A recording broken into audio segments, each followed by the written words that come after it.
Hook, imagine a secret fitness code that isn't about workouts, gym memberships, or strict plans, just a life that moves, all day, every day.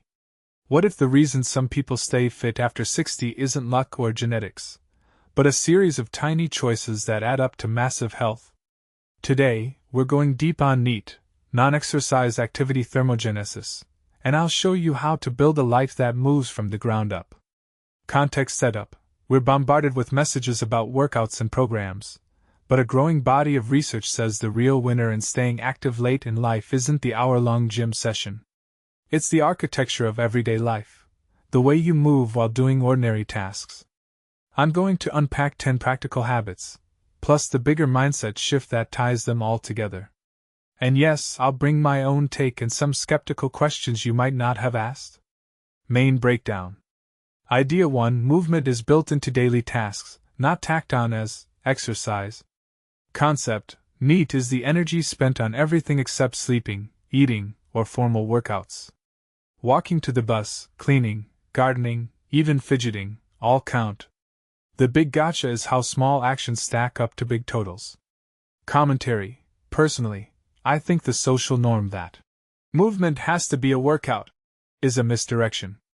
If you redefine movement as the sum of all tiny motions woven into your day, your energy budget shifts dramatically. What makes this really interesting is how cultural expectations shape NEAT. In many economies, work is mostly sedentary, so your day's movement becomes a choice you design, not a default. Interpretation: this isn't about chasing calories, it's about a life where posture, pace, and presence matter. If you're glued to a chair, you're losing a reservoir of movement you already have.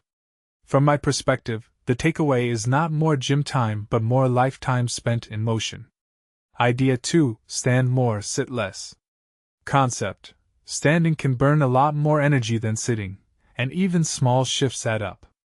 The Mayo Clinic results suggest that increasing standing time can dramatically raise daily energy expenditure. Commentary: what many people don't realize is that standing isn't inherently active in the way a workout is, but it softens the metabolic load and reduces risk factors associated with sedentary behavior. From my view, this is a subtle but powerful lever. You don't need heroic effort, just a habit. A detail I find fascinating is how a simple stance change can cascade into better posture, balance, and even social dynamics. People standing while talking change conversations, literally and figuratively. Analysis: the broader trend is reshaping offices and homes toward low-friction movement. If you take a step back and think about it, our environments often punish movement: sitting desks, stairs hidden behind doors. Reclaiming those minutes changes your system over years. Idea 3: movement with purpose, garden, home, family. Concept: activities like gardening, cooking, and home maintenance aren't workouts, but ongoing, meaningful movement. The purpose behind the action turns movement into a lifestyle, not a chore. Commentary: one thing that immediately stands out is how purpose acts as an accelerant. When movement is tied to meaning, feeding the family, caring for a home, tending a garden, it becomes self-sustaining. In my opinion, this is the key insight: meaning turns effort into consistency, and consistency compounds into fitness that sticks. Reflection: this ties the personal to the societal. If more people connected daily movement to something they truly value, we'd see a cultural shift away from short-term exercise cones toward long-term vitality embedded in living. Idea 4: transportation-anchored movement. Concept: walking as a mode of transport rather than a workout changes the calculus of motivation. The act of getting somewhere becomes the workout's seed. Commentary: what this really suggests is a design problem. Cities and neighborhoods that prioritize walkability create NEAT by default. If your daily routes require walking, you're removing the friction of motivation altogether. From my perspective, the city design becomes a hidden coach. Analysis: this has implications beyond health, air quality, time use, social cohesion. It's a systemic lever: healthier individuals, more sustainable communities, lower healthcare costs. A deeper question: are we willing to reimagine infrastructure for more movement, or will tech and car culture win again?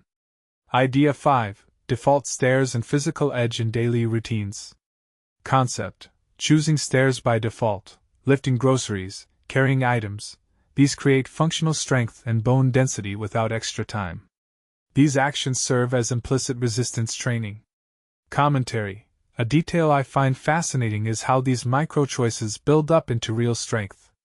It's not about a single heroic lift, it's about multiple small lifts across a week that keep your grip, posture, and core robust. What this really says is, you don't need a gym to stay capable. You need a life that demands physical engagement. Interpretation: the broader pattern is behavioral automaticity. When movement becomes automatic, it survives life's inevitable disruptions, injury, travel, burnout. Idea 6: errands as movement opportunities. Concept: instead of batching errands into one car trip, breaking them into multiple small trips increases daily movement and reduces the efficiency of time at the cost of movement. Commentary: in my view, this is a hard call for many, tasting time versus energy. But the payoff is real. More daily movement reinforces NEAT and keeps you sharper through ordinary tasks. What many people miss is that efficiency can erode movement reserves. If you optimize away all small trips, you're draining your NEAT bank. Speculation: imagine a culture where community banking, local shops, and walkable neighborhoods dominate again. The energy expenditure would rise collectively, with ripple effects on obesity, cardiovascular health, and even social trust. Idea 7: social life as movement. Concept: active socializing, walks with friends, playing with grandkids, community events, keeps people moving without exercising. Commentary: what makes this interesting is how social ties can become movement catalysts. I've seen communities where social calendars are effectively movement calendars, and that synergy accelerates adherence to a lifestyle. From my perspective, you can't separate health from belonging. Movement without connection feels hollow. Idea 8: the organism's purpose drives movement. Concept: the central thread is that movement is anchored to purpose. Without purpose, movement feels optional. With a reason that matters, the body interprets activity as meaningful rather than obligatory. Commentary: this reframes aging, risk, and vitality. If we design aging plans around purpose, family roles, hobbies, community impact, we're not just adding years to life but life to years. What this raises is a deeper question. How do we cultivate purpose across diverse life stages so movement remains self-reinforcing? Deeper insight: the architecture of our lives shapes our biology. Big theme: NEAT isn't just a biological footnote, it's a framework for designing daily life. The Mayo Clinic and related studies show NEAT can swing daily energy expenditure by thousands of calories. The practical upshot is mental: build a life where movement is the default, not the exception. Commentary: in my opinion, the biggest barrier isn't knowledge of NEAT but the culture, urban design, work culture, and digital habits that pull us toward sedentary routines. The trend I'm watching is a shift toward environments that nudge us into movement by design rather than willpower alone. Closing thought: your life can be your workout, if you let purpose lead the way. Takeaway: if you want to stay fit after 60 without a gym, you don't need a new program. You need a consciously designed life that moves. Start with a few small shifts. Carry a bag a bit further, stand while you talk, garden a little longer, and let those moves compound into a different kind of fitness.